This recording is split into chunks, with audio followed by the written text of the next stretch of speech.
but there's a little bit of echo when I'm speaking. So maybe if you can like turn a little bit down the volume, and hopefully you can like hear me all the time. I'll just like try to forget there's this echo here coming.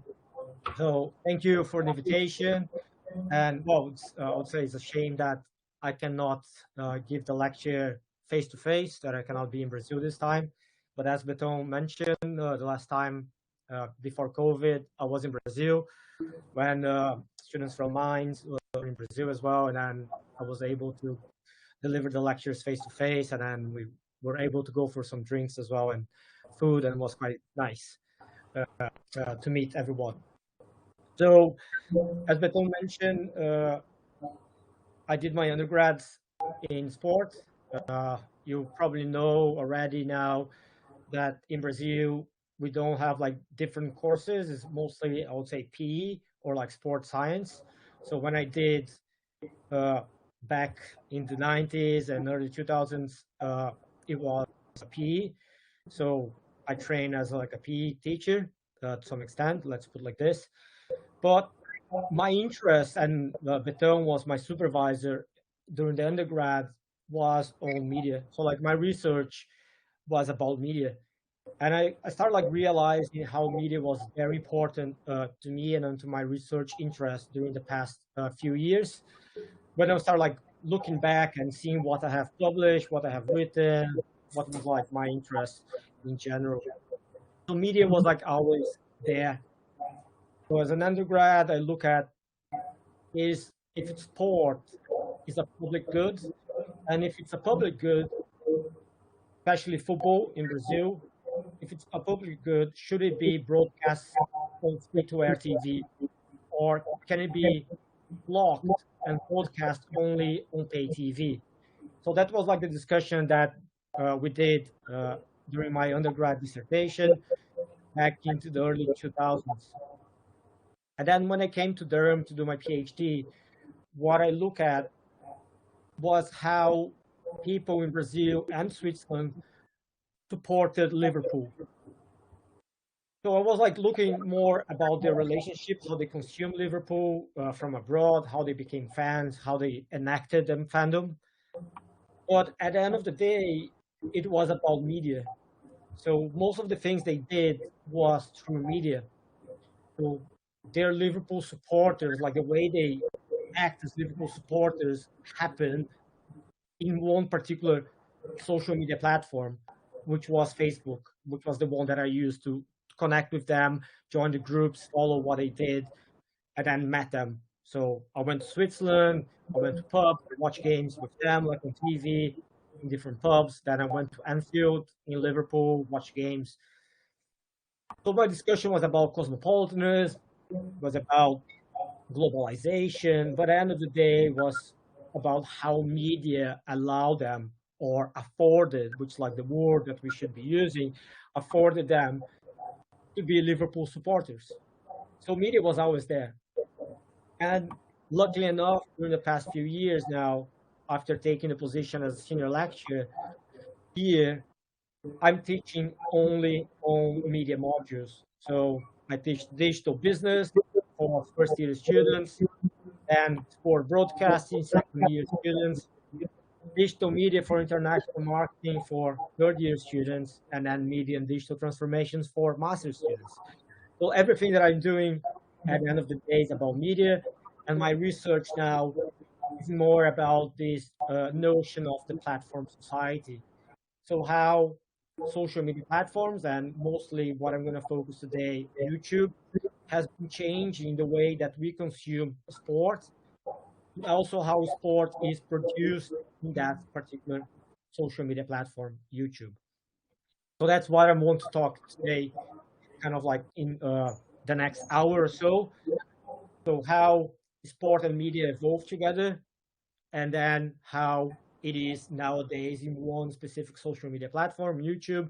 And I'm going to show some of the research that I've been doing and some that have been published already.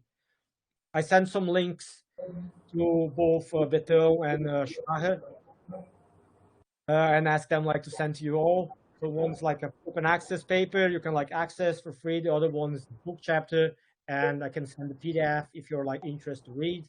And hopefully the other ones will be published during this year.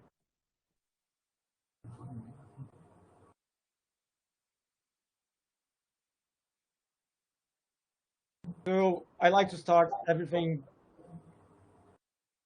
not everything, but like the lectures I gave, a quote.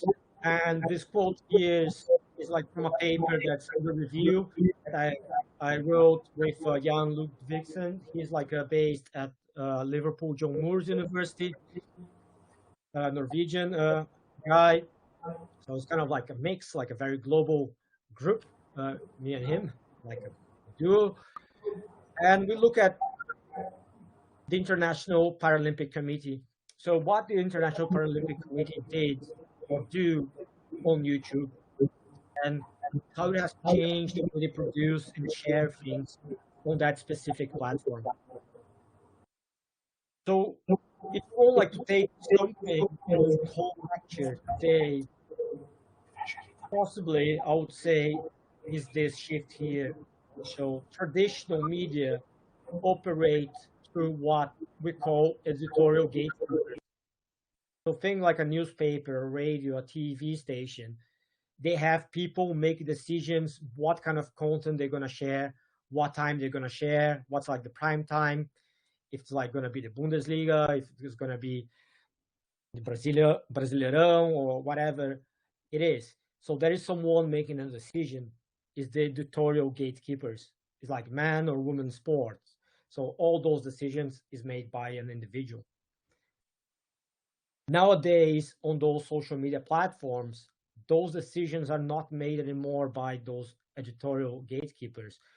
They are made by what we call like the algorithm gatekeepers. So the algorithm gatekeepers are both the engineers, so like people that design the algorithm at Google or like Alphabet, like because it's YouTube, and also the end users.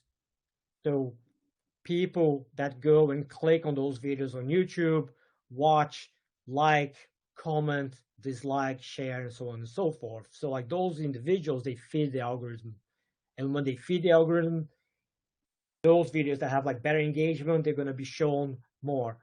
So it's a complete different way of creating the content, sharing the content, because you need to please that algorithm. You need to please what the engineers thought is the most important things happening on that platform, but also what the audience, the end users are doing.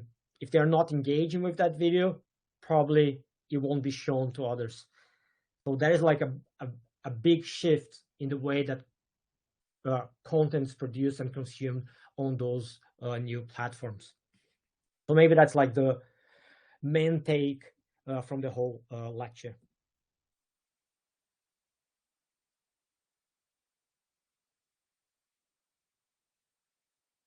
So 3 things that I want to talk about. I'm going to stop the lecture for a few questions between the symbiotic and a new media disruption. So we're going to do like a very condensed and really fast and rapid, hopefully, historical development of how media and sport develop at the same time, and now become like so ingrained, so together, that we call like a symbiotic relationship. So like one needs the other to exist. So we're going to do like this historical perspective. Then I stop for question and answers. And then I'm going to talk about the new media. So like those new media platforms, especially social media platforms, and how they disrupt this symbiotic relationship. And then I focus in that specific platform, YouTube, and how they have sport as a content there. And then it would be like the research that I've been doing with Jan and some by myself as well.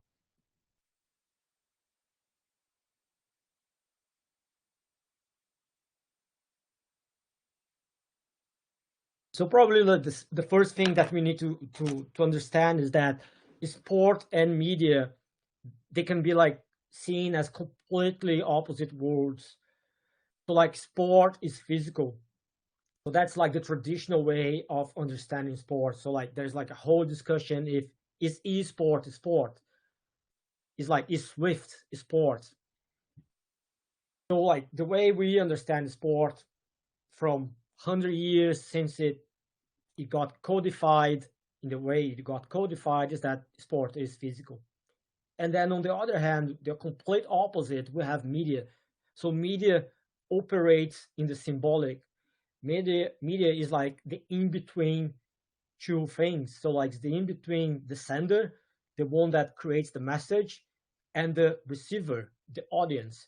So it's something that's in between. So that's the word. That's what media means. Like if you go like to the Latin roots of the word, like mediation. So it's the in between. Is the symbiotic? Is the symbolic?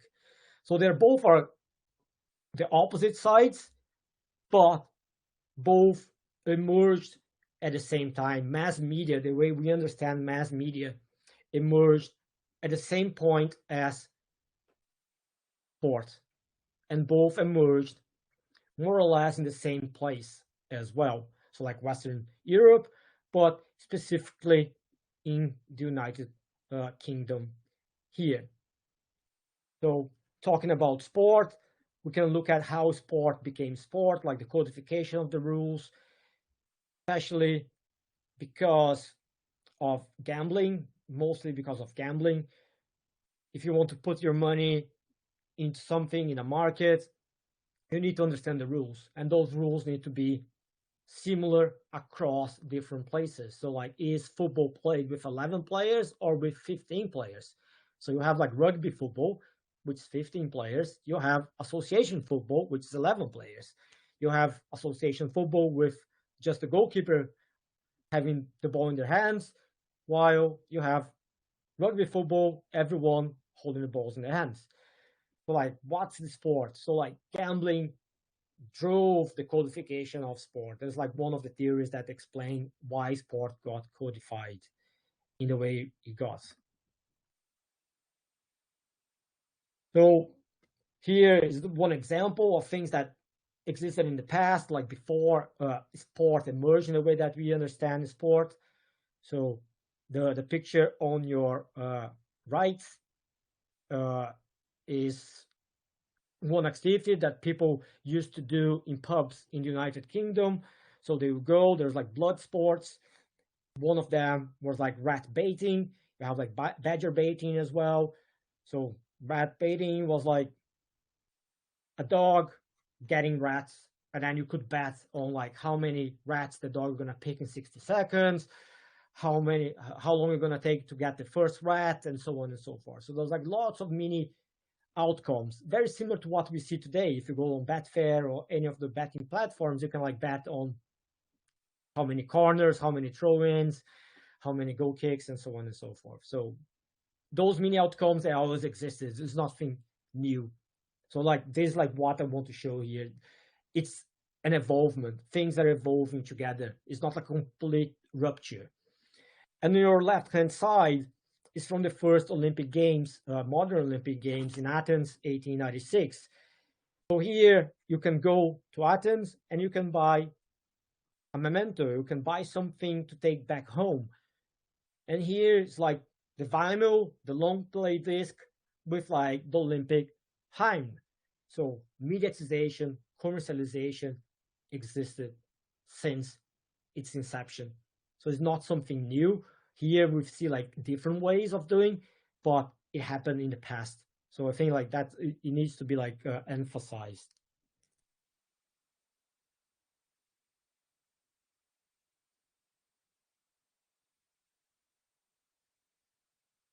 So we have those blood sports in the past. Those blood sports, they got banned in the UK, and it was a big business. So people would go to entertain themselves in pubs, watch those like blood sport activity, and now they're banned. So like how pubs can get people to come. So there is this relationship of like lots of football clubs in the United Kingdom that were formed in pubs. They were formed outside pubs, like in the green areas that they have. So we have this emergence of one type of sport, and that's the type of sport that we see on the media almost 95% of the time. So when you put on a TV channel, when you get a newspaper, we talk about competitive sport. It's always about competitive sport. It's not about leisure sport, maybe amateur sport. Those they get like a very minimum time on TV or like space on a newspaper. So modern sports, and probably you might have seen the theorem from Gutmann. So there are some characteristics to modern sport, but here for me, what's like it's important to emphasize is the idea that modern sport reflected the time that it was invented or it emerged. It's a very male-dominated space. So sport, a very male-dominated space. Media was a very male-dominated space.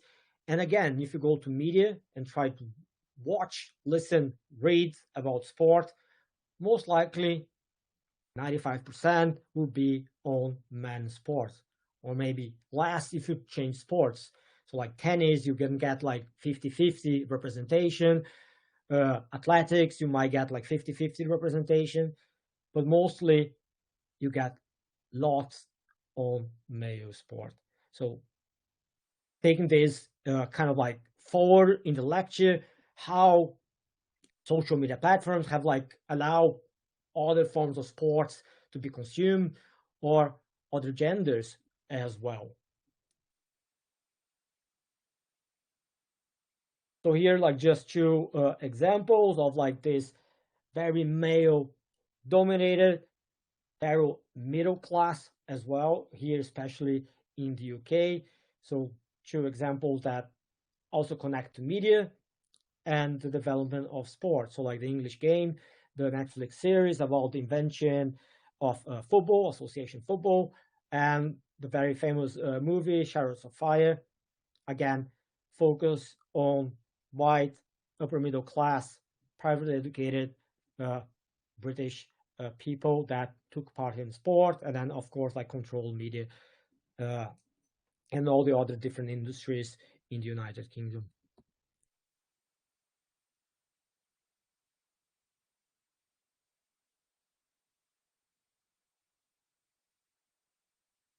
So we talked about sport and how sport has emerged. Now it's important to talk about media. So like how mass media has emerged. So communication, written and visual communications, we can go like all the way to like to the cave paintings, like the Neanderthals in France and so on and so forth. So people communicate in different ways for centuries and centuries and centuries.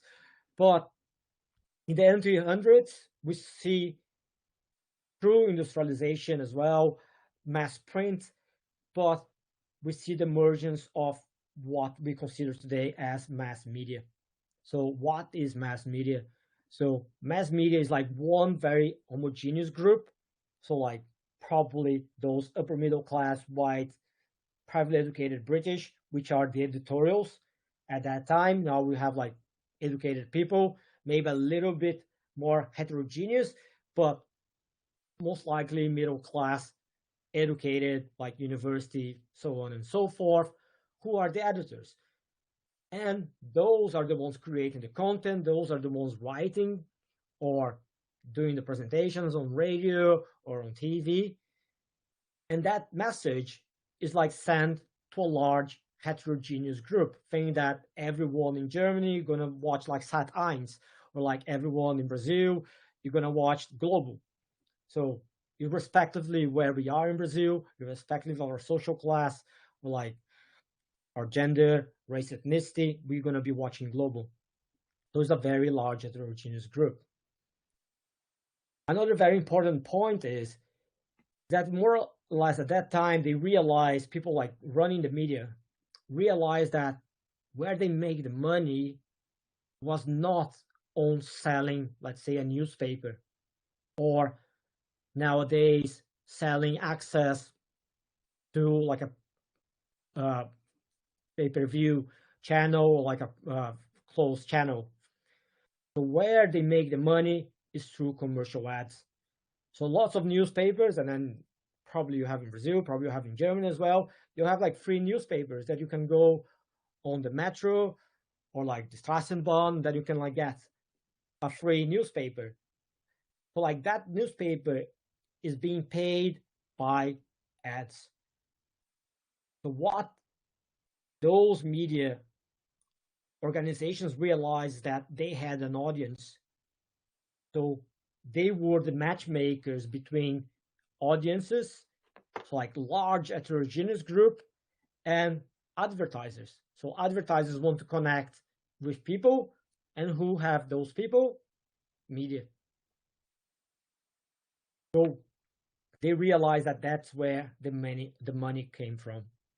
So you can like lose money from selling. You don't need like to make money out of that. You can do a little bit, but you get money out of advertising.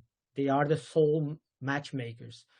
And there's like a big impact when you have like the new media appearing, like a YouTube or like an Instagram and so on and so forth, where they become the matchmakers, and they are the ones connecting audiences to advertisers. So we have a big decline on ad spend on traditional media channels, so like newspapers, TV stations, radio stations, and so on and so forth. If we look at what are the functions of media, one we can look at as building a sense of nation. Most likely all media in Germany are in German. So in Germany, we all read in German, we all watch TV in German, we all share something in common apart from that language. So we all support the Deutsche Mannschaft when they play in the World Cup. Very similar in Brazil. So like in Brazil, before the Second World War, we still had like media being printed in like foreign language, like Italian, like Germans, like you have probably visited already in Rio Grande do Sul, like those large communities of migrants. So they had like those media printed in different language, but that was like forbidden, just like before the World War II. And everything becomes Portuguese. So it's a building a sense of nation through media. That's one of the first roles of media. The second one is to entertain. And then you think that if you can entertain people, you can attract more audience.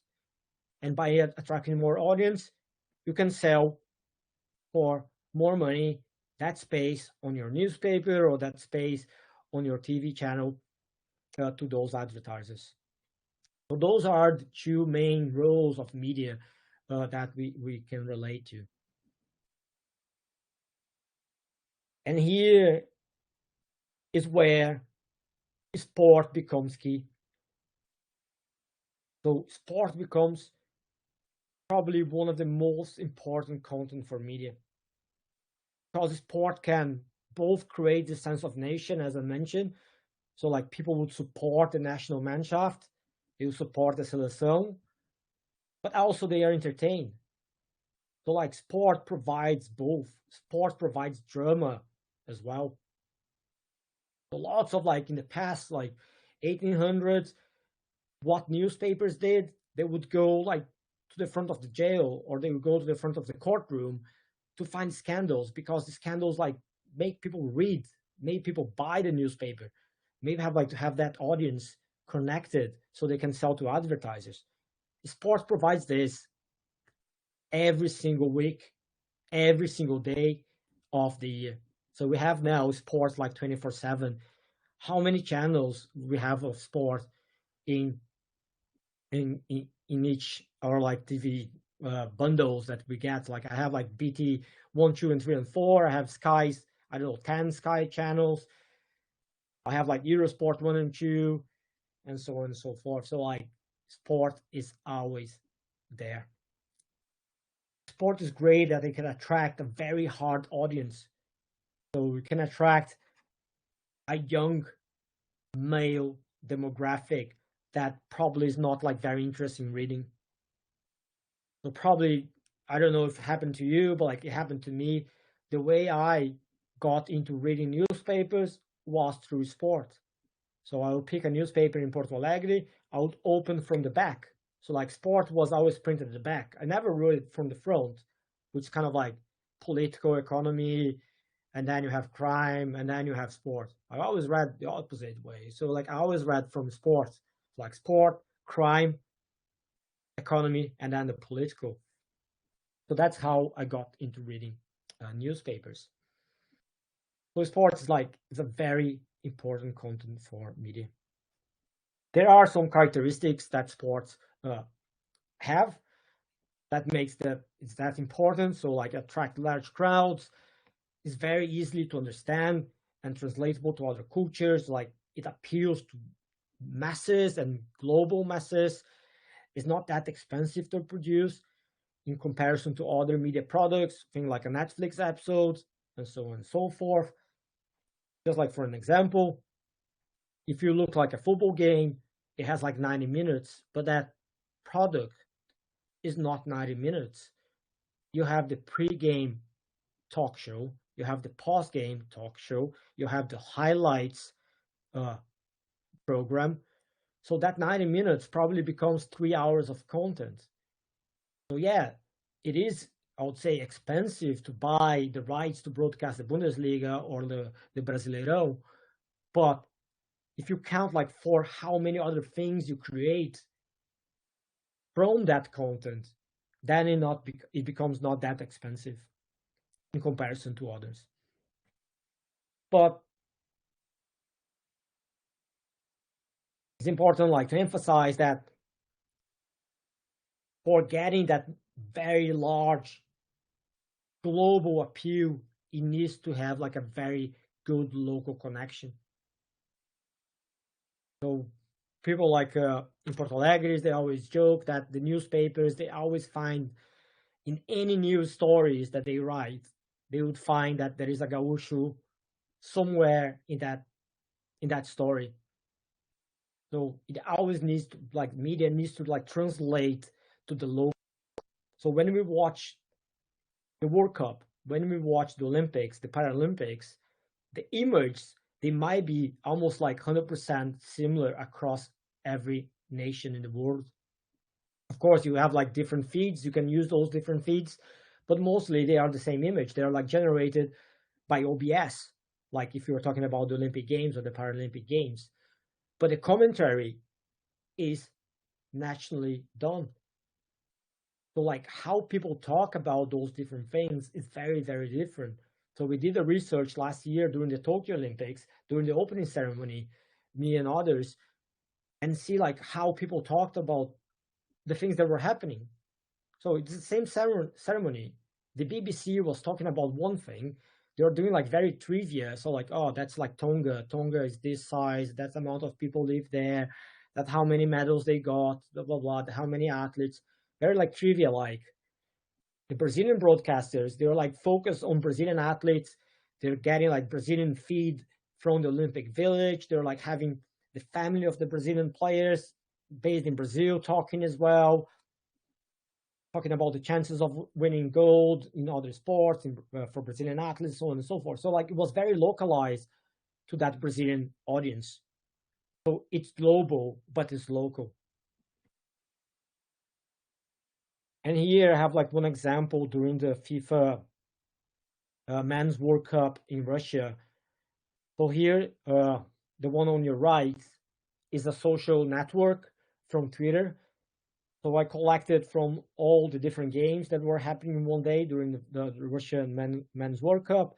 There are like over 70,000 people talking on that network, over 100,000 connections. So like all those small traces are connections. Let's say you're like tag someone on that tweet.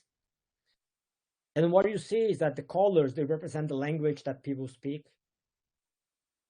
So get the pink one, more towards your right. Those are Brazilian broadcasters. So you have Fox Sport Brazil, you have Sport TV, the broadcasters. And people connecting them, talking to them, tagging them on those tweets, they spoke Portuguese. The red one on the top was in French. Then we have like that greenish color, it's like in English, BBC Sport. And then towards the bottom here, in orange, you have Spanish.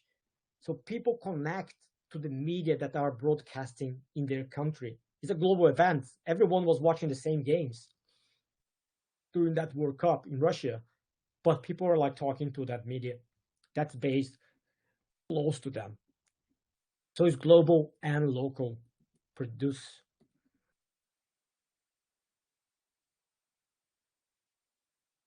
And finally, so like a little bit more of theories that show like why sport is such a good content for media and so important for media to attract those large audiences. So, as I mentioned, sport is played by real people. So the drama that the sport event creates is real. So we see today, like you have like Big Brother, you have like here we have like the Bake Off, you have like those like ones that people sing. I don't know like how many reality TV shows there out there. So like in Brazil, Big Brother just finished, and now they just started a new one on Globo. So there is like reality TV shows non-stop nowadays because they try to mimic what sport is naturally done. Like in sport, everything is real. So like Rafaela Silva crying here is real. She's not an acting. She's not playing. She's not a character. She is a human being that has a history that she lost in the first fight in London. She's a judoka player. She lost the first fight in London by like doing an illegal move. She caught the other judoka by the leg, which was like forbidden now. And then 4 years later in Rio, she's from Rio, she goes and wins the gold medal. So that like you cannot write a better script for people to get hooked up on that and watch that. It was like, wow, that's amazing. So that reality factor is so important for media. The international literacy factor means that you can explain sport kind of like easily across the globe. So you can attract thousands and thousands or billions of people to watch that opening ceremony of the Olympic Games or the Paralympic Games or the final of the Men's World Cup. And here I have like one example, and again, there's an example of media. That's like the 50-cent coin that they had here in the UK during the London Olympics. And it's explaining one that's possibly the most complicated rule in football is the offside rule. And then if they can explain the offside rule in a coin, means that it's not that complicated at all. So for me, that represents this international literacy factor. So it's easy to expand to global audiences.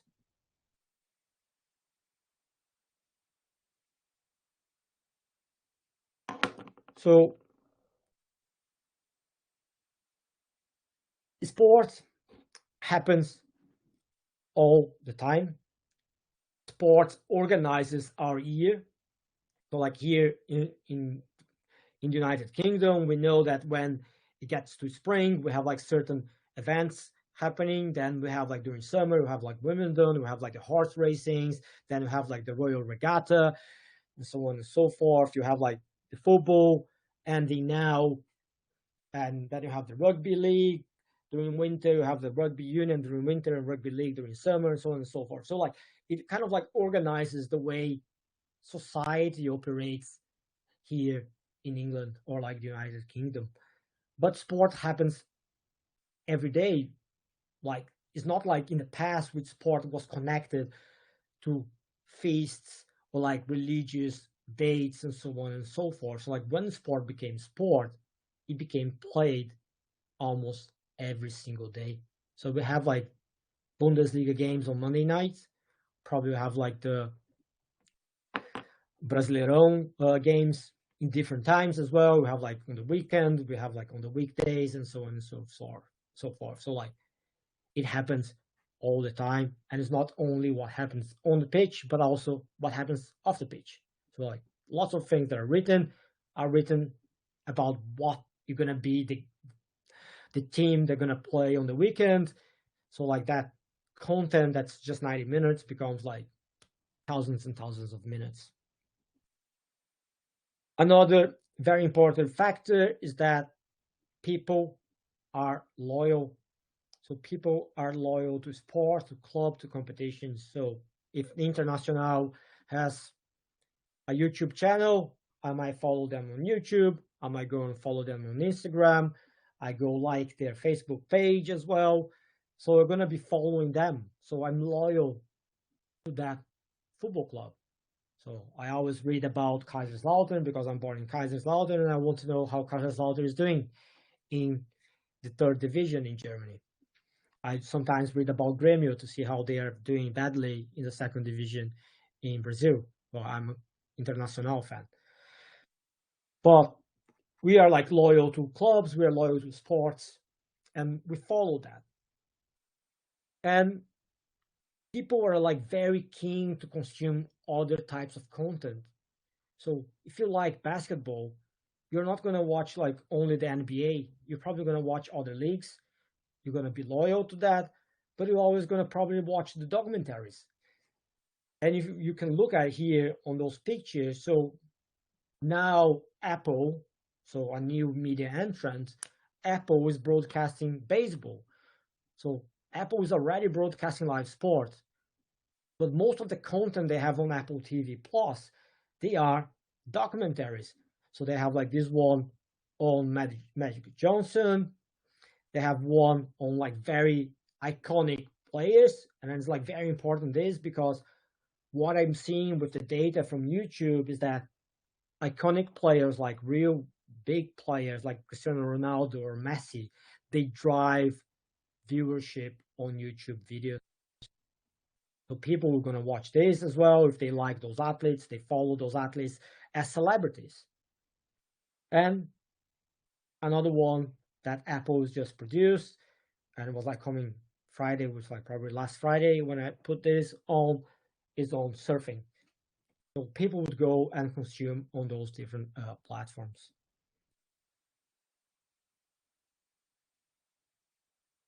It's very hard to find someone that despises sport.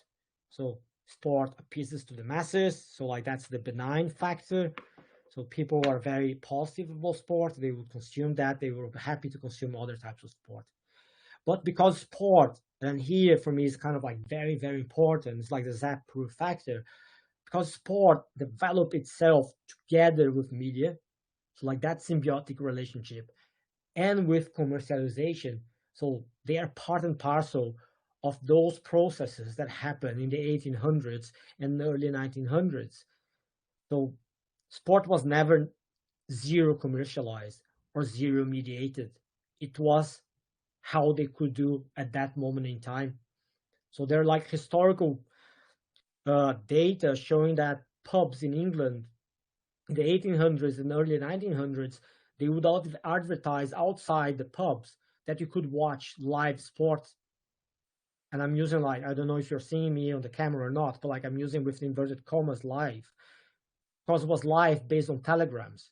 So every 20 minutes, they would get a telegram for people to get the results and follow that event. So commercialization, mediatization was always there. And so always there that we just, like I would say, don't realize they are there. When we look at, let's say, cyclists, they are like billboards on bikes, and bikes are billboards as well. So like everything's about brands. It's non-stop brands. You can even talk about country branding.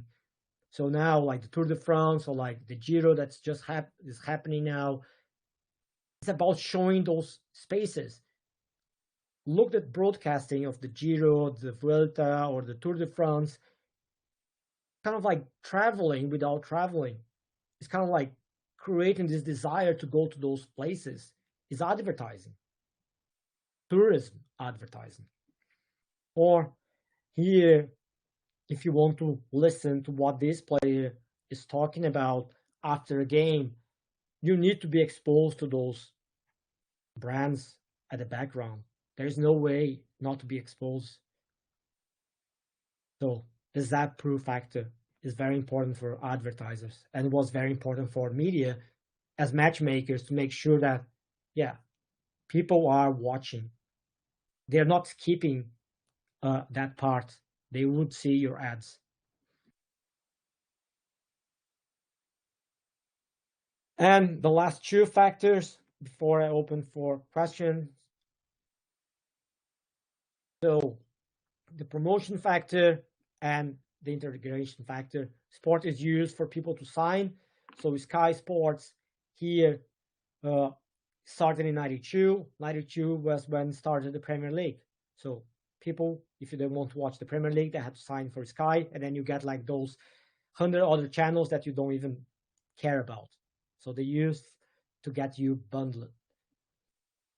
And the last one, the integration factor, that nowadays brands, clubs, and so on and so forth, they see themselves as media content producers. So the Paralympic Games, they have their own YouTube channel. The Olympic, the IOC, they have the OBS generation the image, but they also have the Olympic channel. They have the Olympic channel on YouTube, and so on and so forth. So that was like the first part of the lecture before we get to new media and how new media has changed this symbiotic relationship, especially by focusing on YouTube. I don't know if you have like much time for question and answer.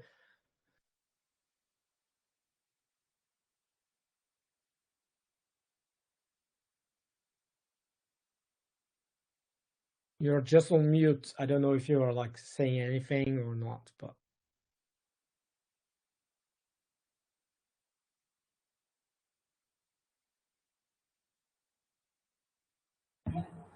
Yes. Hi, I'm Spencer.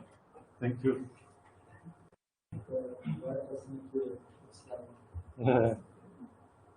um, I'm Spencer. I have a question, or I don't know if it is a question or a controversial remark I want to make, but I would like to hear your take on this. Is it that the relationship between media and competitions on leads?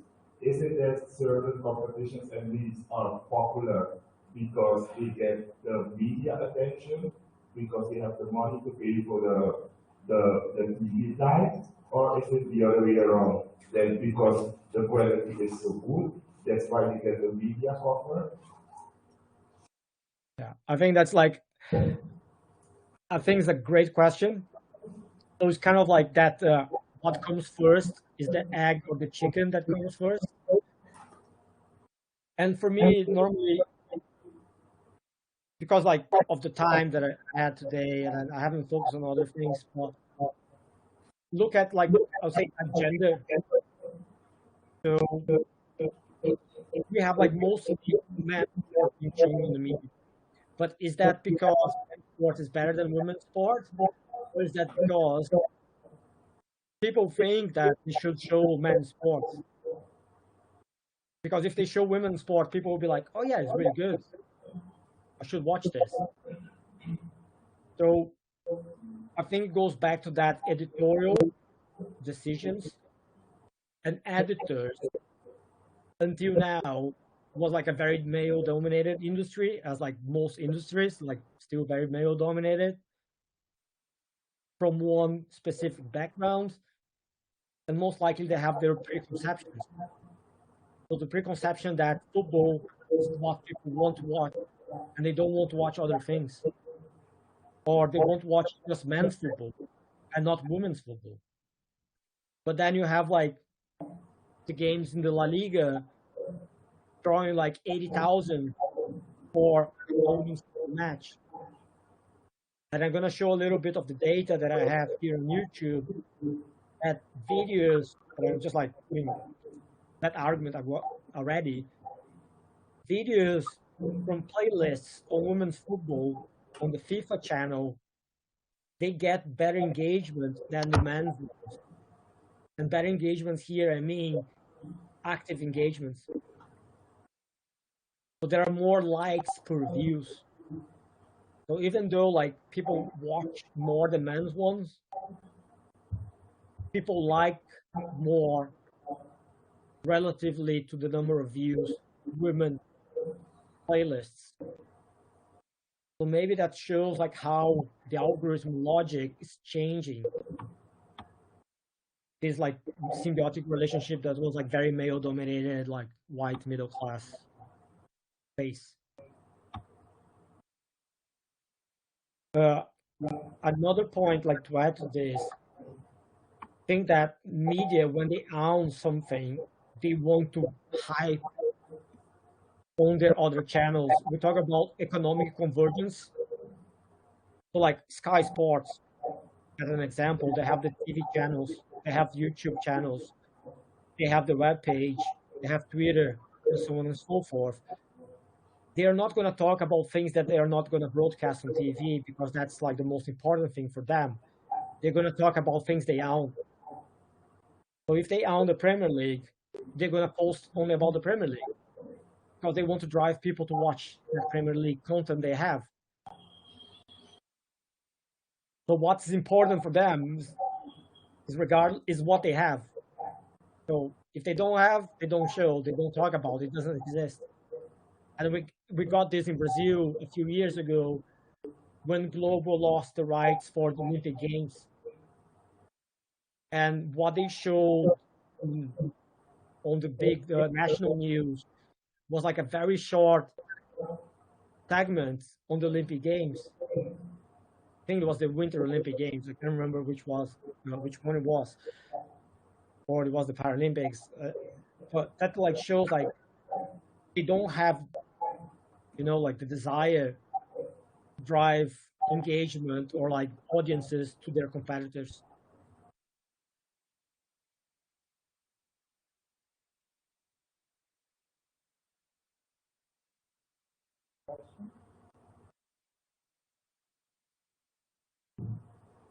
So you mentioned the discrepancy between men and women in audience in sports. What would be your vision to change that? Maybe so the women's sports get more audience. Is it the media's or the media right partners that have to make a move, or where do you start?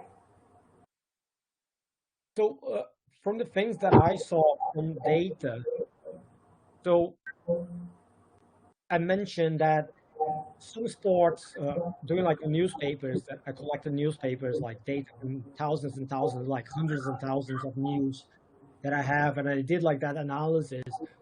That sports that men and women compete at the same place and time, let's say tennis, Grand Slams, they get equal attention. Athletics, the Diamond League as well, men and women competing in the same stage at the same time, equal attention.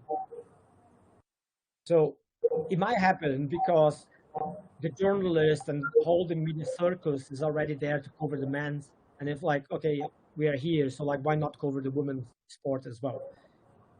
So that doesn't, I would say, it's not encouraging reasons for doing, but at least they're doing it. That's one point. The other one is that if we move to the algorithm logic, is what people do. So if I open, I'm kind of like responsible, and individual, I'm responsible for what I see. So every time I open Instagram and I interact with different content, that's what they're gonna show me more. So it's kind of like kind of like a circle, and it's kind of like self-reinforcing. So if I watch more women or like more men and women, like very balanced, I'm gonna be exposed to more balance as well. So I think like that is what maybe the new media are gonna change. So think that people in the past, the editorials, they have a preconception that only men like sports. And only men like sport, we're gonna just show men's sport. Because men's sport like to watch men's sports. Men like to watch men's sports. They never like did a research and look at, no, look, there is like 50% of the audience is women. So like we need to show like women's sport as well. And men could like women's sport as women like men's sport. So there is no reason for not showing. But nowadays, I would say 50, everyone have access to a phone. Everyone has access to a computer. Only like everyone. So like men and women, they are feeding those algorithms. And then if women are looking at women's sport and men are looking to women's sport, most likely we're gonna see more women's sport being shown on those platforms. So I think there will be like a big change coming because of digitalization and because like everyone is connected. So you cannot have like those preconceptions that only men that is watching.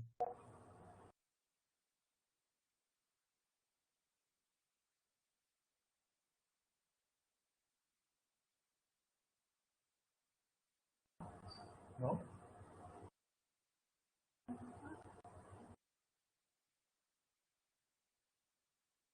Ok, Beto. Eu acho que não tem mais perguntas, eu acho. Tá. Se vocês quiserem colocar no mudo aí, porque fica melhor, porque não fica fazendo um eco. Tá. Tá? Então, Tá fazendo eco para você? tá fazendo eco da sala um pouco. Ah. Cool. So going to the second part, I'll try to be fast as well, but try to explain everything and then try to explain the research that I've been doing for the past year or so. So as I was like saying before on that answer, we are now like on those media devices everywhere, every time. So we are not living through media. So things don't happen through media anymore. They happen in media. So our lives exist in media.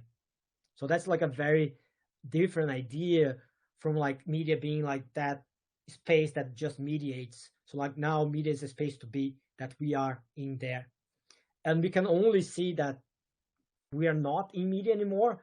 Is that when something happens, let's say power goes down, there's no internet, you don't have 4G, or you go like to an island and you don't have like anything and you're like, oh no, what should I do now? There's no Instagram, there's no WhatsApp, cannot get the news, I don't know. So you get like that like very anxiety of not having that connection. So we only realize that we are so much in media is when we lose media. So media is everywhere. So we see like an exponential growth or like a steady growth with this exponential growth of media from the 80s, but especially the 90s and the 2000s when we see the emergence or adoption of internet. So like this space that we all can connect, we can all share things, we can all consume. And I remember, so like my father is like a computer science professor. He just like retired a few years ago. And I remember when we put the internet in 1990s, like 95, probably 94. And he was like, oh, the internet's really good for you to like to read about things and kind of like Wikipedia style, even though Wikipedia didn't exist at that time. And then for me, I said like, no, I want to use like the chat rooms. I want to talk to people. And we see that media has evolved in those like social directions, which like my father is a computer scientist probably never envisioned, but that's how it evolved. So like media is like very social. Media has been social always been there to connect people, like different like people from different places. But now we use very in a social manner media. So we have a multiplication of media talk about Instagram, WhatsApp, Facebook, TikTok, YouTube, Google. Well, there's like thousands and thousands of different ones now. So they're all fighting for our very, very limited attention. So before, attention was like very concentrated on the one media, was TV, especially in football or like sport in general. It's like TV. Then you have radio, then you have newspaper, and then that's it. Now we can like consume in different ways. So fighting for our attention is key. We have a very limited attention, and we have like just 24 hours in a day, and we can do like multiple things at the same time. We talk about consuming with multiple devices at the same time. So like secondary screening, when you're on your phone and we're watching TV or like watching a sport on TV, and then you're tweeting at the same time. But people want to get your full attention. But at the end of the day, what's important is having and controlling the data and the data flow. So data becomes the battleground. And here for me is the argument like why most of the clubs and the leagues, they are on YouTube. They are not that much on YouTube to make money from advertising, from those ads that pop up, or for like product placement that they have as well. Mostly is because of the data. So like what people are clicking, what people are seeing, and so on and so forth. So they can get a share of the data that YouTube has, or like Google has, or Alphabet actually.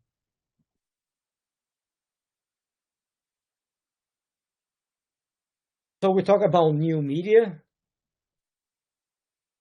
New media is not only the latest media, but new media has some characteristics that define as new media. So the first one is that new media is convergent. Everything becomes zeros and ones. So that's the first convergence. That now a picture, a video that I record, something that I share, a message that I send, whatever, is zeros and ones. My computer can open, my phone can open, my iPad can open, and your computer in a different operating system going to open as well. So it converges to those zeros and ones that can be distributed across multiple devices and multiple users. New media is hypertextual, so you have like those links. Content now is consumed in a non-linear fashion. So like when I was doing the research for my PhD with Liverpool fans, I asked them like, oh, how you learn about Liverpool? So how you know about the history about Liverpool? And that was the word that one of the interviewees, like a Brazilian, I think it was a guy, he said to me, oh, I learned in non-linear fashion, because one day I searched about the Hillsborough disaster, and then I click on another link on that Wikipedia, and then you get, on that rabbit hole that you go like down, down, down, down, down, and then you don't even know why you're like reading about, I don't know what, but you started on the Hillsborough disaster. So it's hypertextual, and you link to other things. So it's distributed, it's not concentrated anymore in one, it's like networked, so media like messages can move around, and then you talk about those networks that I show on Twitter that people can bypass traditional media outlets. I can connect directly with a player. I can follow a player. A player can follow me. I can send a message to a player. I don't need like to go through a newspaper. I don't need to go through a TV station to see what, I don't know, a football player is doing in his life or her life. So now kind of like goes back to that point of the question. We can consume about women's sport as much as we want to consume about men's sport. We can follow athletes in all the different genders and disabilities and abilities.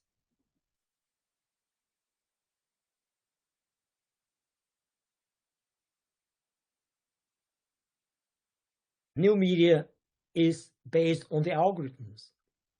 So everything is organized behind, let's say, YouTube, behind Instagram, on those algorithms that are created by those engineers. So what we are seeing there is a selection based on that algorithm. But we have an input, because if I give a like to that person that I follow, most likely I'm going to see a picture again of that person. So it's very individualized. So you can like create kind of like a digital fingerprint or digital identity for each one of us. So it's not a communication to the masses anymore. It's a communication to the individual, because the algorithm creates that individual. So everything becomes datafied. All our interactions become data that feeds the algorithm. And because of this, it's asymmetric. It's asymmetric because the internet is not a democratic space. So we are not seeing just what we want to see, is that what the algorithm tells us to see. We have an input there, a little bit, I would say maybe more, that on traditional media, that they're going to put whatever they decide to put as the editors, but it's still very asymmetric, not that democratic. So we're going to see what the algorithm tells us to see.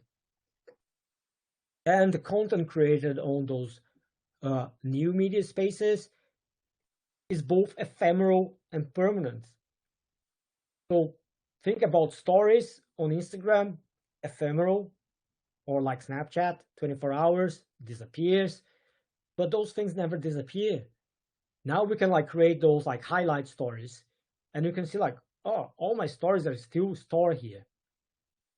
So now we see this, but before, only Instagram saw this, and Instagram sees everything. So everything that we do is permanent. We leave footprints, digital footprints of all our interactions online that fits the algorithm and makes even more asymmetric, because who have the data, who controls the data, are those 5 big infrastructure platforms, like Microsoft, Alphabet, which is Google, Meta, which is Facebook, Apple, and now I forgot the 5th one.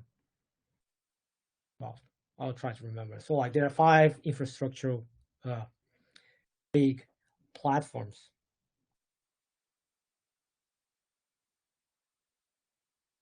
So mass media was that unidirectional from one sender, one message, standardized message, to a big undifferentiated mass. So you go on TV, you have the same commentator, you have the same game going to that millions and millions of people watching that football game in Brazil. Maybe in the future, we can see that we're going to have like multiple broadcasters. We can like broadcasters, I mean like commentators. We can select. So you can pay, like people go on Twitch and watch different streamers. We can go and it's like, oh, I want to listen football through the voices of this guy or girl because I really like it, and I'm going to monetize their content. So then it would be like more individualized. So that's like the big change, is from this one directional to now multi-direction network that can connect to people, can talk to different people. The message is not standardized anymore, and the audience is unique to each individual. But it's important for us to acknowledge that digitalization, or the so-called digital revolution, it hasn't erased other media. So like newspapers still exist, TV still exists, radio still exists. So like we have both things together nowadays, all fighting for our attention. So it's more like about complementing those different media. There are some themes, and I'm gonna jump this because of the time, but we can look at how those things have changed or have been transformed with the emergence of new media. So like power inequality, how much more power we have or how much less power we have because of the algorithm, the integration, disintegration. So in Brazil, it's a very polarized society now in terms of political agenda, similar in the US, similar in the UK with the Brexit in a few years ago. probably similar in Germany as well. So how new media gets us together, but also gets us apart. How new media can help us like with social change, so like social movements that happen through those social media platforms. So like Twitter, campaigns, and so on and so forth. And also the space and time. So we talk about communication that is synchronous or others that are asynchronous. So in the past, we have still like media that was synchronous, like a radio, a TV that on live. You have asynchronous ones like newspaper. And nowadays we have like all of this together. So like go on WhatsApp, you can do synchronous, you can do asynchronous in the same platform. So you can think on those terms and see like how things are the same, a little bit different, or how they change a little bit, but they are still the same. So there are continuities and discontinuities. It's not like a complete revolution that has changed the world.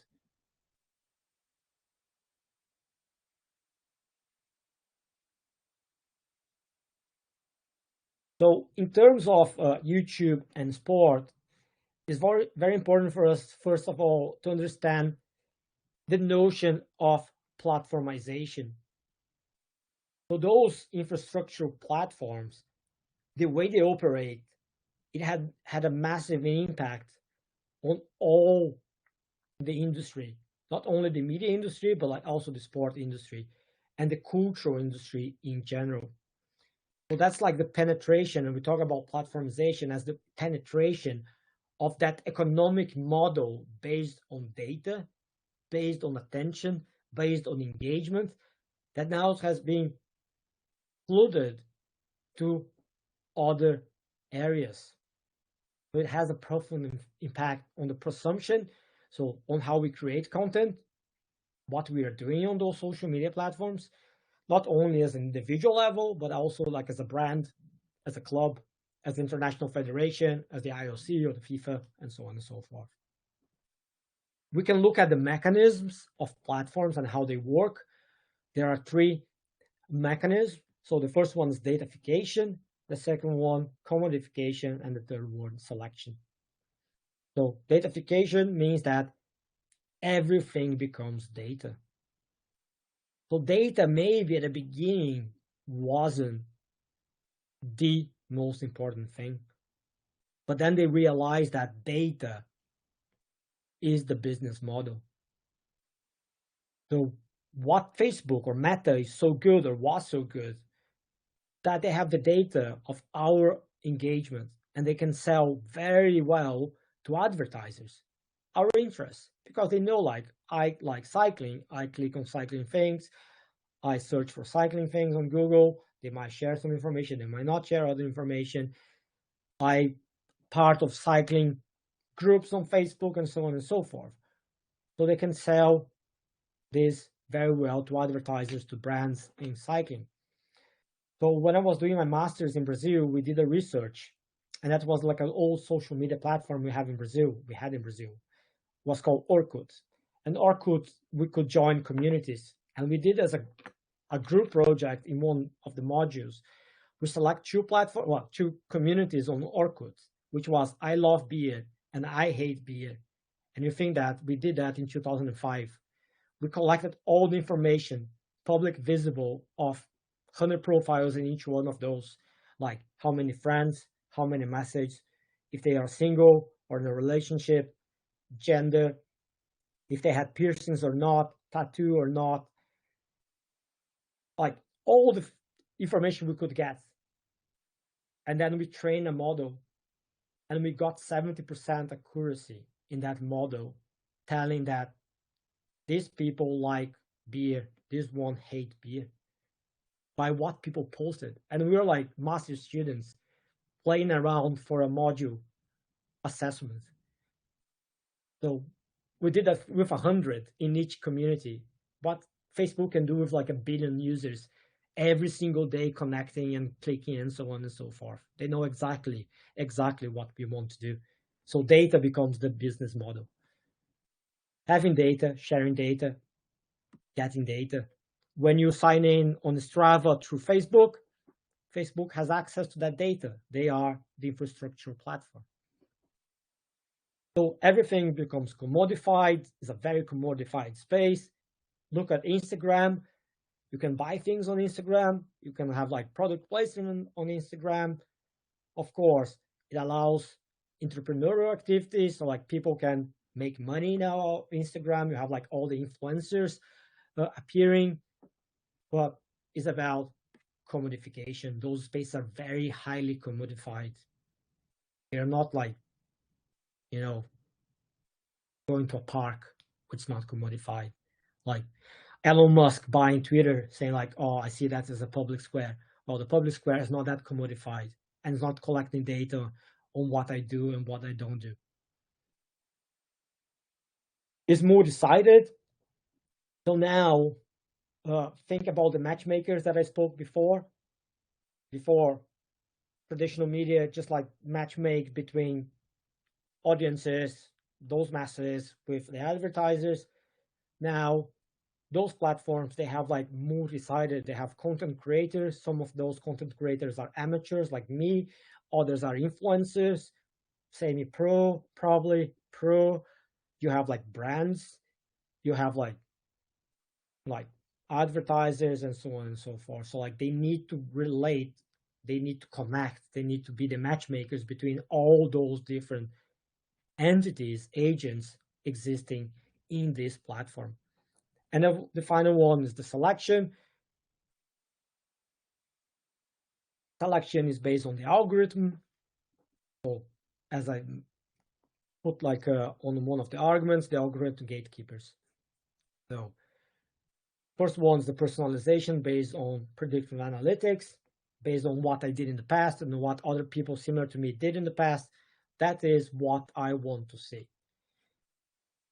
You have others are like reputation and trends. So we have like trending topics, let's say on Twitter. So that's like collective intelligence, and you can go and follow that thread because that's on trending topics. And you finally you have like the moderation. But most of those platforms, they are content agnostic. They don't care about the content. We talk about our racism on Twitter, like Twitter is not doing enough, or things that you see on YouTube, they're not doing enough. Facebook not doing enough. But at the end of the day, they don't care. They are content agnostic. They need more content. They need more engagement. Even if you put a dislike there, that's good content. If you put an anger face, it's a good content for them. So content agnostic, probably on the next slide.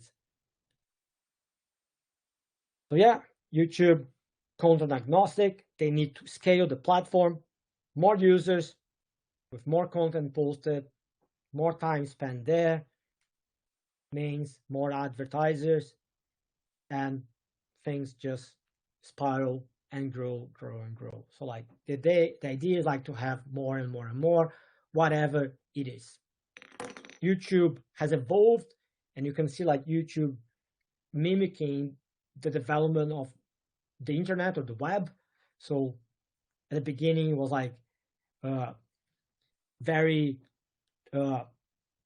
designed or seen as a platform that removed the entry barriers. So like now you can share a video. So like for the ones that actually coded a web page in the past, like it took like ages to code a web page, and then like to put a video there like took even more time.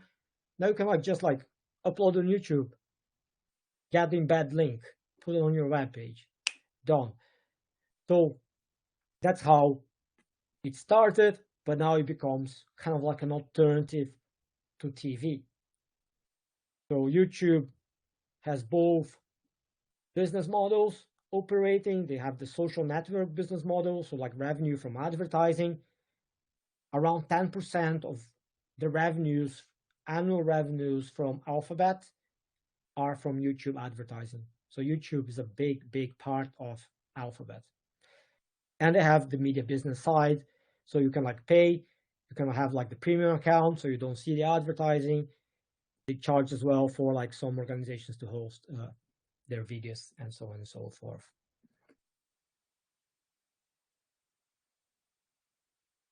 So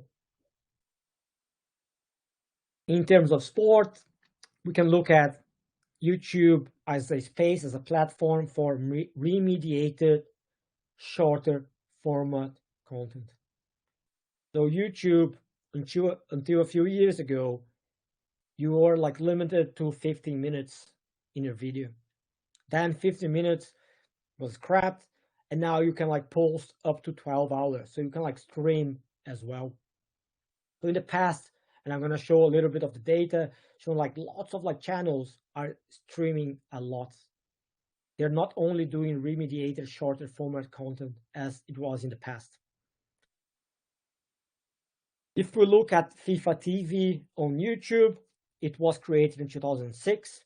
So like just after the German Men's World Cup, there are like 10 million subscribers from like the date that I collected data. It's like, this is like in a book chapter. I can send you the PDF of that chapter if you want. There are like over 9,000 videos and over 3 billion views. But 3 billion views might sound a lot, but actually that's not that much.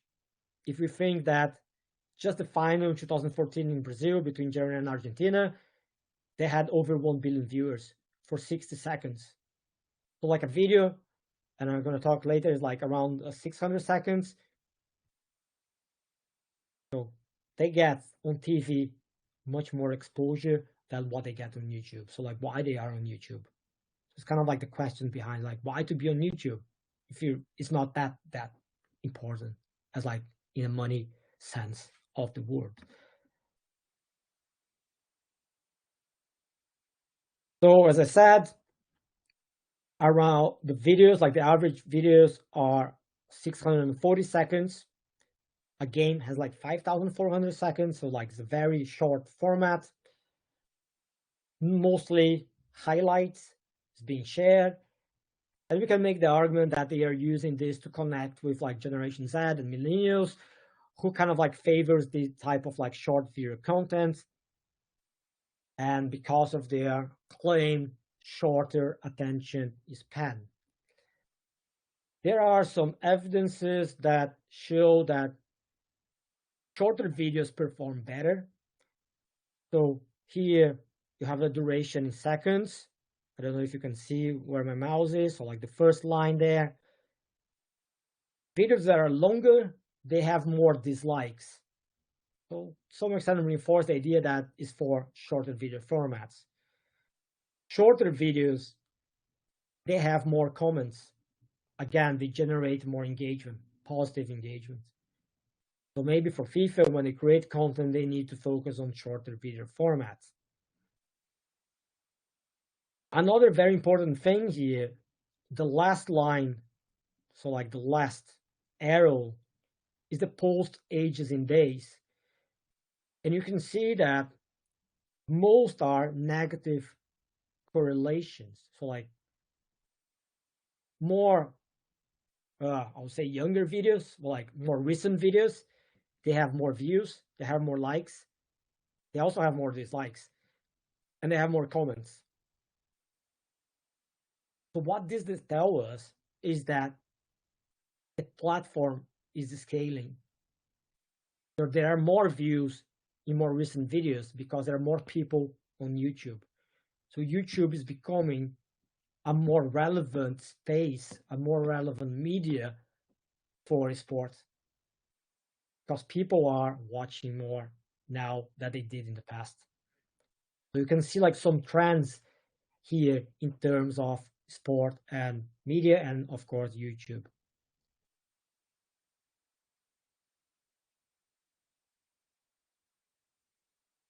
So here what I did, I picked like FIFA on their channel. They have like different playlists. I picked 4 different playlists.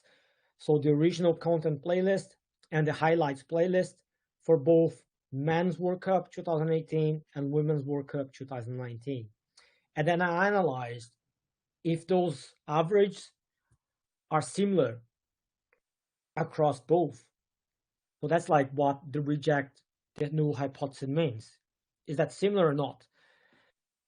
So the distribution of likes by views, so how many people like the video relative to how many people watch that video. is higher for women videos than for men's in a significant, like statistically significant manner. So that's the point that I made before. Like people are watching women's video, and they're not only watching; they are engaging in a better engagement than they are doing with the men's video. So here, maybe that shows that transformation from that editorial logic to the algorithm logic. If you put there, people will go and consume, and they are not only consuming, they are liking more. And on the original content is the same, which means that people are watching. Maybe it was expected that people would like more the men's video, but no, they like the same. So either the women videos perform better or they perform the same as men. So maybe there is a transformation here in that power asymmetries of the editorial logic.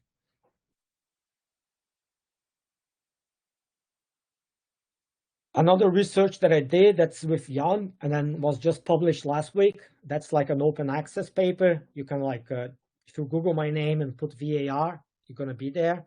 So what we did, we analyzed how fans received VAR introduction during the Men's World Cup in Russia 2018. So we got all the comments from 31 of the videos that from games highlights that either had VAR used or should have been used according to ESPN. We claimed that over 300,000 comments. There were like 4,000 comments talking about VAR. I pick a significant sample. Over 60% were negative, then 26% were neutral, 43% were positive. So people are like very negative to VAR introduction during the FIFA Men's World Cup 2018. What are the three main topics that emerged? Was this global north, I would say inverted commas global north, inverted commas global south. The technology was now neutral, and that technology was helping the global north, again inverted commas, and VAR was killing the beautiful game. So in the paper, because of the space, we just focus on the first one. So what people saw VAR first was that it was sanitizing the game, was making, like, was killing the beautiful game. Lots of like arguments, very similar, and that's like we analyze all the VAR comments in the language that we speak, so like German, Norwegian, English, Spanish, Portuguese, French, Danish, Swedish, and they tie those discussions with those against modern football movements. So like commercialization, commodification, mediatization. And the other one was technologization. We kind of like created this idea like technologization by the introduction of VAR. People didn't like VAR. And they didn't like because it was favoring global north. And here global north is inverted commas, italic. So Brazil was seen as global north sometimes. Portugal was seen as global north because of Cristiano Ronaldo. So like was people saying FIFA want Ronaldo to reach the finals because then there'll be more viewers, better for advertisers. So it ties again to media, ties again with commercialization. It was interesting that they were like very negative to technology, very negative to VAR, but at the same time, they were doing this on another technology, which was YouTube. So they're not like being negative to YouTube. So it was like very, like opposite dilemmic positions, how you can be against technology if you're using technology at the same time. So lots were like written about, oh, that's like a tool by FIFA, corrupt FIFA, like to limit African nations to reach the finals because they don't want small African nations to be in the final. They want like bigger nations and so on and so forth. So that's what the findings that we found from those over 300,000 comments.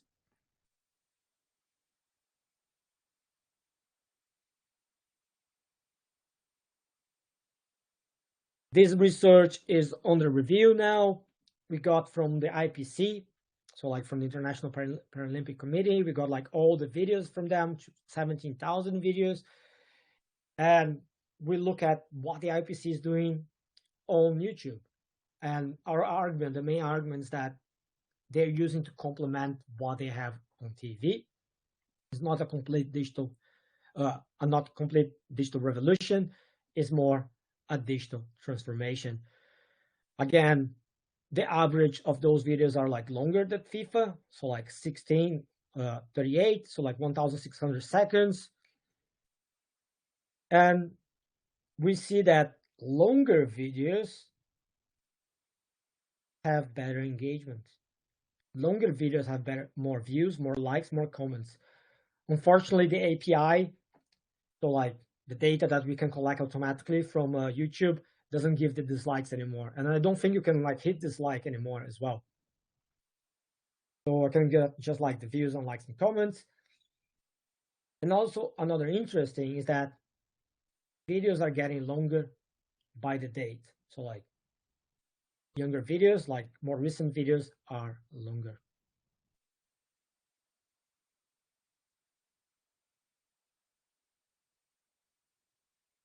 But now I don't remember on top of my mind how many videos per day they are sharing, but we put on paper. But if we plot the views by the age of the videos, we can see those big jumps.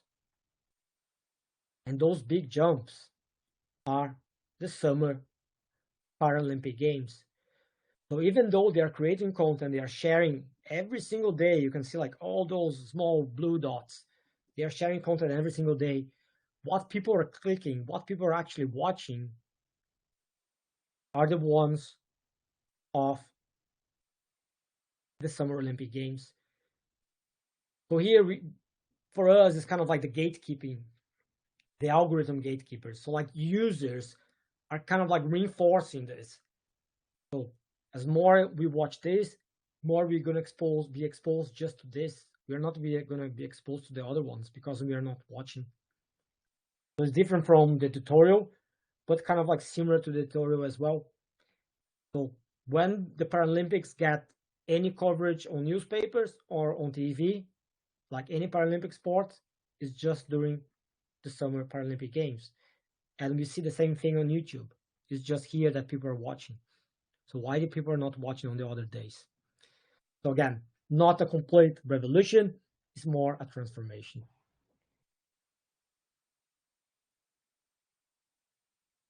Another paper that is under review, we look at the big 5 leagues, men football in Europe, so like the Premier League, the Bundesliga, La Liga, League One, Serie A, what they have done. We got like data from 60,004 videos. Here on your all left, you can see like how they were created in different ages, like different years. So we have like the Bundesliga similar to FIFA, La Liga as well, 2006, and the Premier League only 2019. So they have like a very different ways of creating content, like the size, the length of the videos, and when they created, and so on and so forth. So videos are becoming longer, apart from the Premier League that's becoming shorter. So they're always changing. And for us, what that means and what that shows that they're still trying to find what's the best content for this new platform. So YouTube is quite new compared to TV, which like from the 60s, quite new compared to radio, which like from the 20s, quite new compared to newspapers, which like from the 1800s. So what is the best content for this specific platform? But like very important to see is that people are consuming more active. So YouTube affords people active ways of consumption. So you can like comment and you can like. TV, you can only watch. YouTube, you can watch as well. So people are not using YouTube similar to TV. There still are predominantly because the most are on views, but more and more, here's the age, and that's the active passive ratio.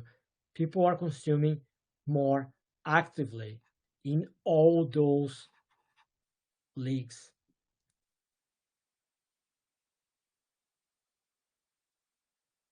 And here kind of like emphasizes as well, we kind of like try to look at only for the last 365 days. So try to limit that factor of the scalability of the platform and what kind of content is getting more positive engagement, let's put it like this. So like shorter videos are getting better engagement for Bundesliga, some for La Liga in views and comments, but not for likes. Nevertheless, longer videos perform better for League One. So you can see like they're very different on the number of videos they share, when they started, but also like how people engage with those videos and what changed in that content creation. Two things that are not on the paper. Here, I plot the views by age for the League One and try to figure out why those games were like outliers and they were like big moments. So like Messi first game from PSG, most viewed. Probably that Zlatan Kung Fu Go, if it was now, because of the scalability of the platform, would be as high as Messi first game. You have like Zlatan and Beckham playing at the same time. You have like Beckham's last game for PSG. I was like intrigued why those videos were like performing good around 2000 days ago. And there was like Balotelli. So like the first few games that Balotelli played, not PSG, Ren, I think he played for Ren.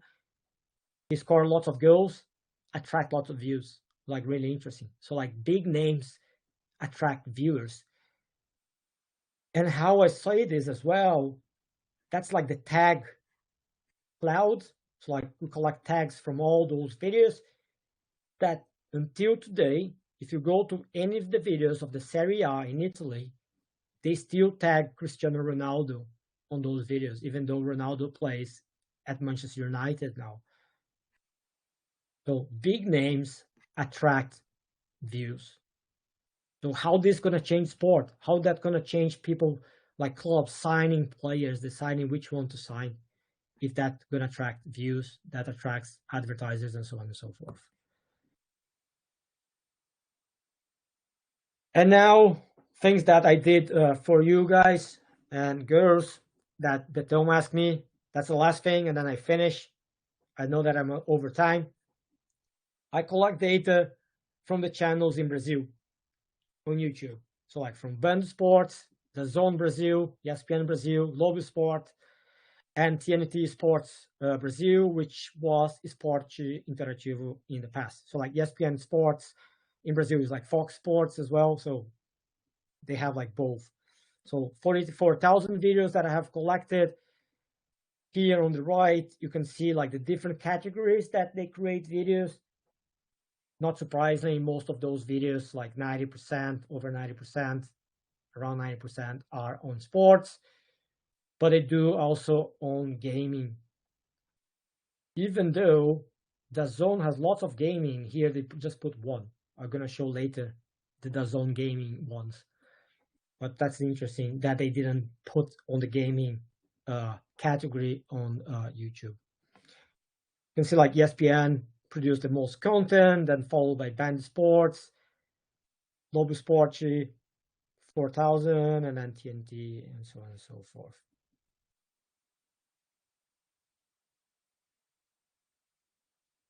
So very similar to those leagues in Europe.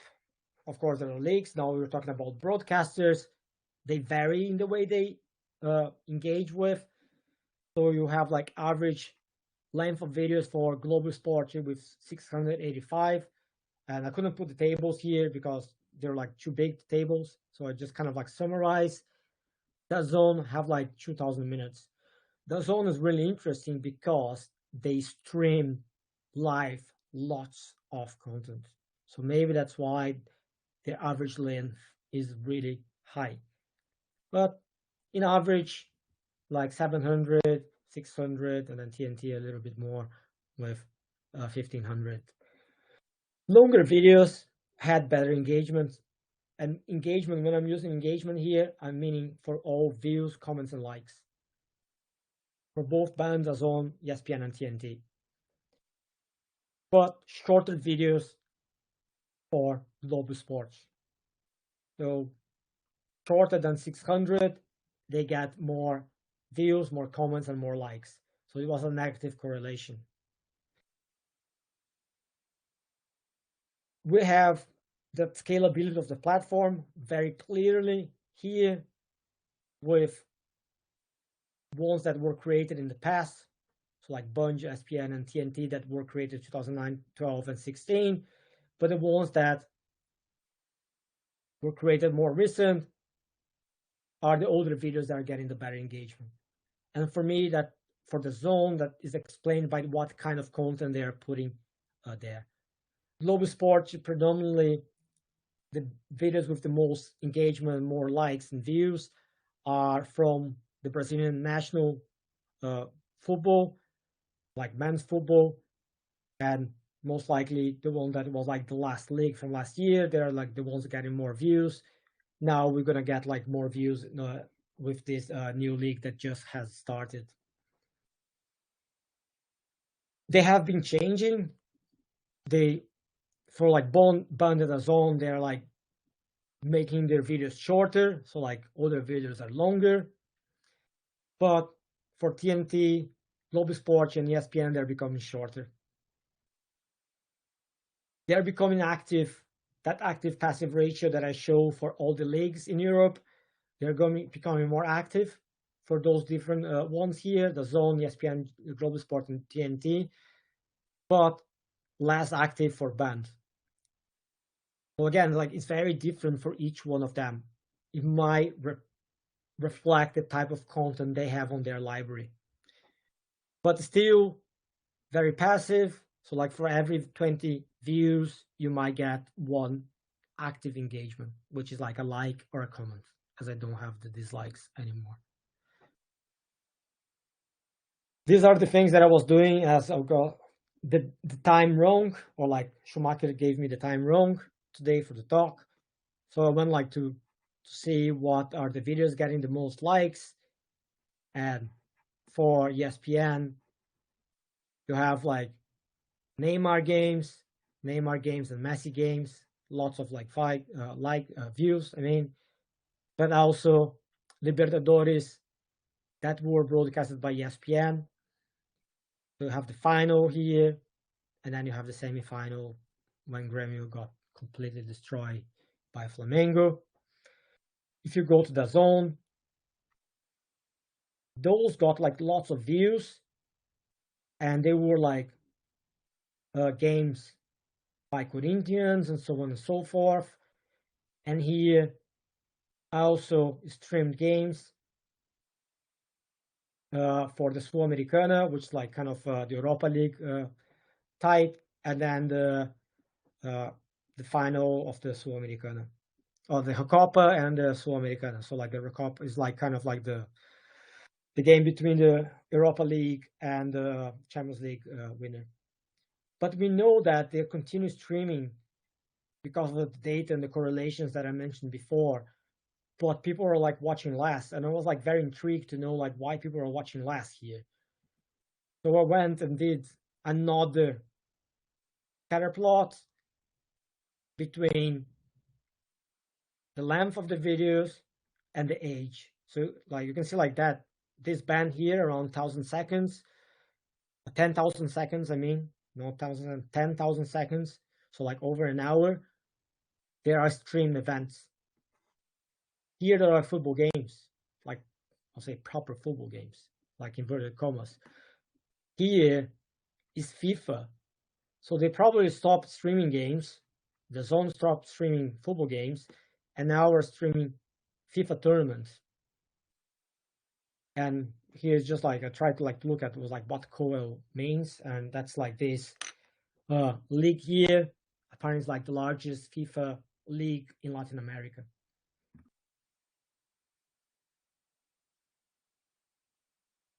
So as I mentioned, it's like moving, it's like increasing for ones, it's like decreasing for other ones. and the ones that are having better engagement sometimes are the shorter ones, sometimes are the longer ones. So it's like a very changing environment. So just like, that's the last thing I had, I forgot. I did with the tags as well. So like those are the titles from the videos. You can see like the most mentioned titles are football clubs. So like Flamengo, or like best moments, Champions League. So it's like football. So even though TNT, they have NBA, others, they have other leagues as well. It is about football. Here's the Brasileirão on Globo Esporte. Here's like football as well for band and so on and so forth. And it's very similar with the tags. Football, football, football, different tournaments, but basically it's football. That's what they post the most. Now is the final thing, summarizing everything. So the way we, myself and Jan, we see is that those sport agents, being them leagues, being them clubs, being broadcasters, they're trying to navigate this new space. YouTube, they're like approaching in different ways. They started in different times. They're like putting different things. The Premier League, they don't have the highlights on their channel. All those highlights are on the broadcasters. The Bundesliga, they do have the highlights. Globo Esporte, they limit the access to highlights just for people based in Brazil. So if I want to watch the highlights on Globo Esporte YouTube channel, I need to turn the VPN on. So they are adapting to this platform. Those algorithm gatekeepers, being them both engineers at Alphabet or like YouTube, and the users, they are replacing the expert editorial gatekeepers. So that might have an impact on what kind of content you're going to be put there, but have bigger impacts, as I mentioned, to the business decision. So like if you're signing Messi, you might have more views. So if you're signing big names, you get more views. So like that might decide who you're going to sign, what kind of content you're going to put, how long you're going to put the content, and so on and so forth. For us, our final point is like, they're not going to make the same amount of money on YouTube that they make from TV broadcasting deals. So why they are on YouTube is not only because YouTube is the place to be, digital video is the place to be, like Instagram and TikTok in the vertical, YouTube on horizontal, maybe YouTube Shorts on the vertical as well. They have like Shorts playlists, not because they need to be there, it's because they can get a share of YouTube data. Think YouTube as a platform, as a space, kind of like bar, and you can get part of the data of people going to that bar. So that's the way I see social media platforms. They are bars, and you need to be there collecting information, and you can get constant live information of what is driving engagement, good engagement, bad engagement, and so on and so forth. So maybe that's why they are there, data. So that is what I have planned.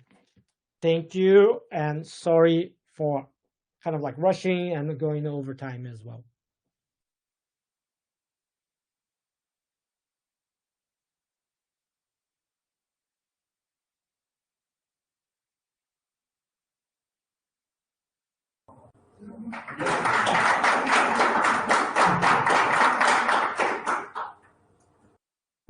Again. We have some minutes, just 2 minutes for questions. Right? And then we go for breakfast again. Okay? So, please, if you have any questions.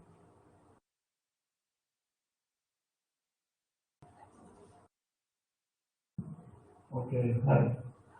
From what I learned through your lecture right now and what I learned the semester before, the marketing lecture of mine, is that the most famous post or content is about the star players, popular players, and about team success.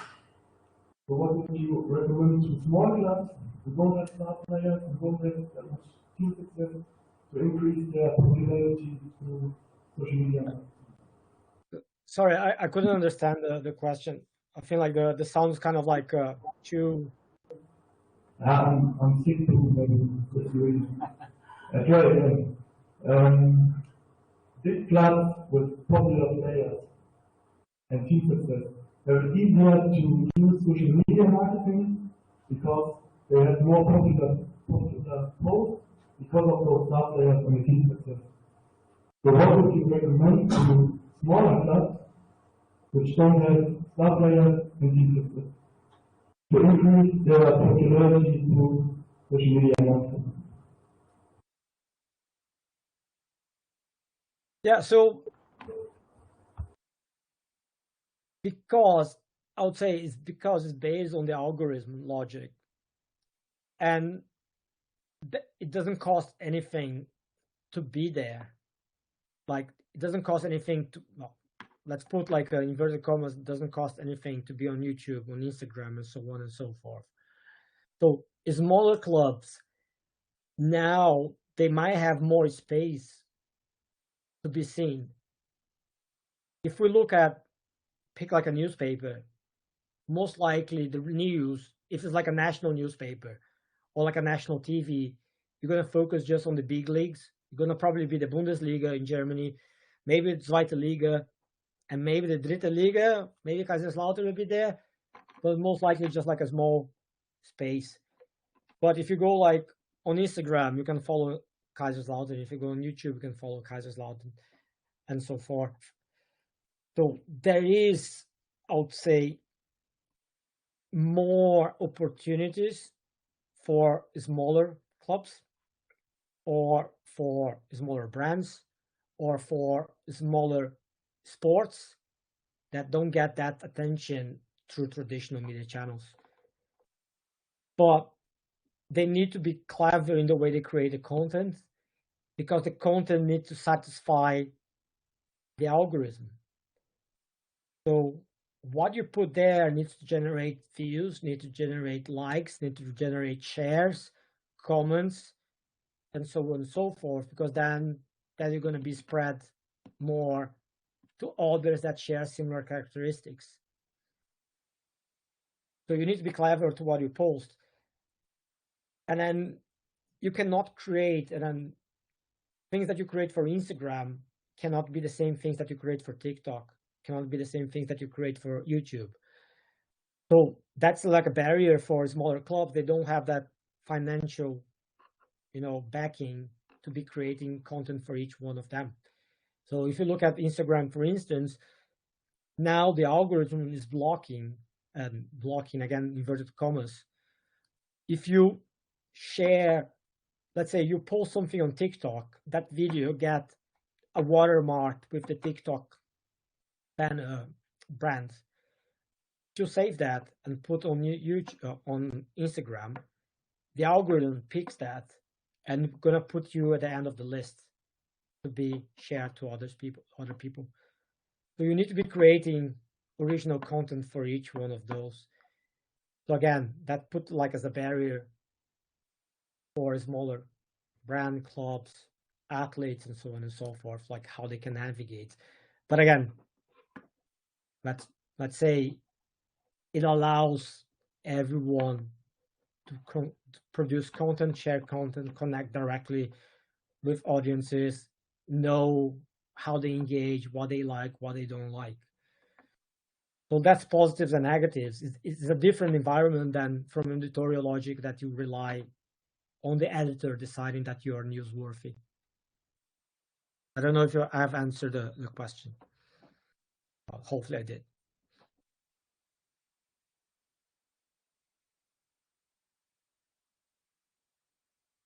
You're on mute. I don't know. I cannot hear. I don't know if you're speaking or not.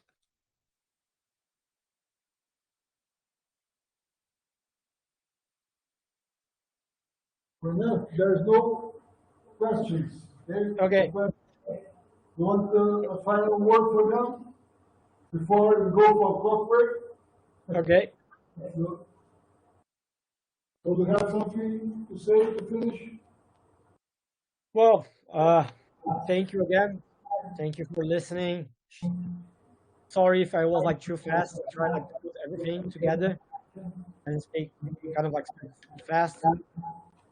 You can like email me, Twitter, whatever, social media platform as well. If you want like to send a message, happy to discuss anything. We have a few PhD scholarships open here. So if you are planning to do a PhD, maybe consider applying here. We're like focusing on like questions of gender, race, ethnicity, things like this. And of course, I'm happy to supervise on media. So the project is open. You can like write the project that you want, but I would say that those are like the main topics. It's more about inclusivity, social justice, and so on and so forth. So if you can like align this to sport and, well, of course, sport, because I'm in a sports school, but if you can align this to media, I'm happy to supervise and just like, yeah, just contact me and then I'm happy to share like all the papers that I mentioned here as well. Thank you. Thank you very much, Renan. Thank you. Okay.